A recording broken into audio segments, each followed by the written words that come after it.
Сотта бұл іс соңғы 5 жылдан кешіріңіздер, 5 айдан бері бұл процесс өтіп жатыр. Айыпталған 12 азаматқа шекарадан контрабандалық тауарды өткізбек болды және трансұлттық ұйымдасқан топқа қатысты деген айыптар тағылған.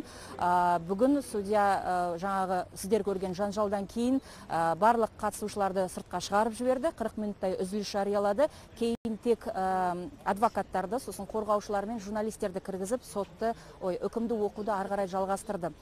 Ақыр аяғында 12 азаматтың 4-еуіне 5 жыл бас бостандығын шектеу, айыбын жазасын тағайындап, сот залынан босату туралы үкім айтты. Тағы да 4 азаматқа 3 жылға бас бостандығынан айыру жазасын тағайындады. Ал 3 азамат, Қырғызстанның 3 азаматына 10 жыл соттауға үкім етті және бұл жерде айыптау актісінде Қазақстан тарапынан қылмыстық топқа басшылық еткен Жаппасов Есполға ең ауыр жаза 14 жыл соттау туралы үкім оқыды. Әзірге бұл үкім заңды күшіне енген жоқ. Айыпталушылардың 15 күн ішінде апелляциялық шағым түсіруге әбден құқылары бар және адвокаттар ол құқын пайдаланамыз, міндетті түрде апелляциялық шағым береміз деп айтты.